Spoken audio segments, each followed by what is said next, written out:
ಎಲ್ಲರಿಗೂ ನಮಸ್ಕಾರ. ಶುಭಮಸ್ತು ಲೋಕಕ್ಕೆ ಸ್ವಾಗತ. ಆಷಾಢ ಮಾಸ ಮುಗಿದ ನಂತರ ಶ್ರಾವಣ ಮಾಸ ಆರಂಭವಾಗ್ತದೆ. ಈ ವರ್ಷ ಶ್ರಾವಣ ಮಾಸ ಯಾವಾಗ ಆರಂಭವಾಗುತ್ತೆ ಮತ್ತು ಈ ಮಾಸದ ಮಹತ್ವವೇನು ಎನ್ನುವುದರ ಬಗ್ಗೆ ಇವತ್ತಿನ ವಿಡಿಯೋದಲ್ಲಿ ತಿಳಿದುಕೊಳ್ಳೋಣ. ಶ್ರಾವಣ ಮಾಸವನ್ನು ಶಿವನ ಸಮಯ ಅಥವಾ ಶಿವನ ಮಾಸ ಎಂದು ಕರಿತೀವಿ. ಶ್ರಾವಣ ಮಾಸದಲ್ಲಿ ಎಲ್ಲರೂ ವಿವಿಧ ಹಬ್ಬಗಳ ಆಚರಣೆಗಳನ್ನು ಮಾಡ್ತೀವಿ. ಶ್ರಾವಣ ಮಾಸದಲ್ಲಿ ಶ್ರಾವಣ ಸೋಮವಾರ, ಉಪವಾಸ, ಮಂಗಳಗೌರಿ ವ್ರತ, ನಾಗರ ಪಂಚಮಿ, ಸಂಪತ್ ಶುಕ್ರವಾರ, ವರಮಹಾಲಕ್ಷ್ಮಿ ವ್ರತ, ರಕ್ಷಾಬಂಧನ ಹೀಗೆ ಅನೇಕ ಹಬ್ಬಗಳು ಬರ್ತವೆ. 2024ರ ಶ್ರಾವಣ ಮಾಸವು ಆಗಸ್ಟ್ 5 ಸೋಮವಾರದಂದು ಶ್ರಾವಣ ಮಾಸ ಆರಂಭವಾಗುತ್ತೆ. ಈ ಶ್ರಾವಣ ಮಾಸ ಸೆಪ್ಟೆಂಬರ್ 3, 2024ರ ಅಮಾವಾಸ್ಯೆಯಂದು ಕೊನೆಗೊಳ್ಳುತ್ತದೆ. ಅಂದರೆ ಬೆನಕನ ಅಮಾವಾಸ್ಯೆಯ ದಿನ ಕೊನೆಗೊಳ್ಳುತ್ತದೆ. ಈ ವರ್ಷ ಶ್ರಾವಣ ಮಾಸವು ಶ್ರಾವಣ ಸೋಮವಾರದಂದು ಆರಂಭವಾಗಿದೆ. ಹೀಗಾಗಿ ತುಂಬ ವಿಶೇಷವಾಗಿದೆ.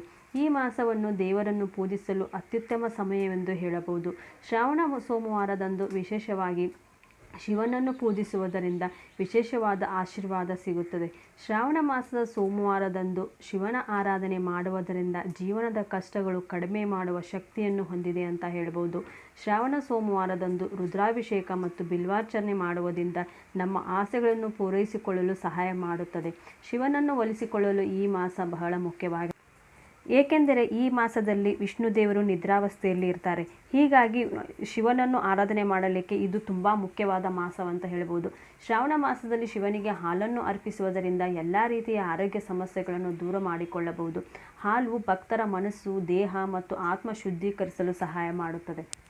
ಜೀವನದಲ್ಲಿ ಶಾಂತಿ ನೆಲೆಸಬೇಕು ಅಂತ ಅನ್ನೋದಾದರೆ ಶ್ರೀಗಂಧವನ್ನು ಶಿವನಿಗೆ ಅರ್ಪಿಸುವುದರಿಂದ ಜೀವನದಲ್ಲಿ ಶಾಂತಿ ಸಿಗುತ್ತದೆ. ಮಂಗಳ ಗ್ರಹದ ಕೆಟ್ಟ ಪ್ರಭಾವ ನಮ್ಮ ಮೇಲೆ ಇದ್ದರೆ ಶ್ರೀಗಂಧವನ್ನು ಅರ್ಪಿಸುವುದರಿಂದ ಅದರ ಪ್ರಭಾವವು ಕಡಿಮೆ ಆಗುತ್ತದೆ ಅಂತ ಹೇಳ್ಬೋದು. ಹೀಗಾಗಿ ಶ್ರಾವಣ ಮಾಸದಲ್ಲಿ ಶಿವನ ಆರಾಧನೆಗೆ ಮುಖ್ಯ ಮಾಸವಾಗಿದೆ ಅಂತ ಹೇಳ್ಬೋದು. ಶ್ರಾವಣ ಮಾಸದಲ್ಲಿ ಪ್ರತಿ ಮಂಗಳವಾರ ಮಂಗಳಗೌರಿ ವ್ರತ ಮಾಡುವುದು ಅಷ್ಟೇ ವಿಶೇಷವಾಗಿದೆ. ಅದರಲ್ಲೂ ಹೊಸದಾಗಿ ಮದುವೆಯಾದ ಮಹಿಳೆಯರು ಅಂದರೆ ಹೆಣ್ಣು ಮಕ್ಕಳು ಮೊದಲ 5 ವರ್ಷಗಳ ಕಾಲ ತಪ್ಪದೇ ಈ ವ್ರತವನ್ನು ಮಾಡುತ್ತಾರೆ. ದಾಂಪತ್ಯ ಜೀವನದಲ್ಲಿ ಎಂದಿಗೂ ಯಾವುದೇ ಸಮಸ್ಯೆಗಳು ಬರಬಾರದು ಅನ್ನೋ ಉದ್ದೇಶಕ್ಕಾಗಿ ಈ ವ್ರತವನ್ನು ಮಾಡುತ್ತಾರೆ. ಅದು ಅಲ್ಲದೆ ಇನ್ನೂ ಮದುವೆಯಾಗದೇ ಇರುವಂಥ ಹೆಣ್ಣು ಮಕ್ಕಳು ಈ ಮಂಗಳಗೌರಿ ವ್ರತ ಮಾಡುವುದರಿಂದ ಅವರಿಗೆ ಬೇಗನೆ ಕಂಕಣಬಲ ಕೂಡಿ ಬರುತ್ತದೆ ಅಂತ ಹೇಳ್ಬೋದು. ನಂಬಿಕೆಗಳ ಪ್ರಕಾರ ನಾರದ ಮಹರ್ಷಿಗಳು ಸಾವಿತ್ರಿಗೆ ಈ ವ್ರತವನ್ನು ಮಾಡಲು ಹೇಳಿದ್ದರು. ಮಂಗಳಗೌರಿ ವ್ರತವನ್ನು ಮಾಡುವವರ ದಾಂಪತ್ಯ ಜೀವನವು ಸುಖಮಯವಾಗುತ್ತದೆ. ಶ್ರಾವಣ ಮಾಸದ ಮಂಗಳವಾರ ಹಾಗೂ ಸೋಮವಾರದ ಹಾಗೆಯೇ ಶುಕ್ರವಾರಕ್ಕೂ ಸಹ ಅಷ್ಟೇ ಹೆಚ್ಚಿನ ಮಹತ್ವವಿದೆ.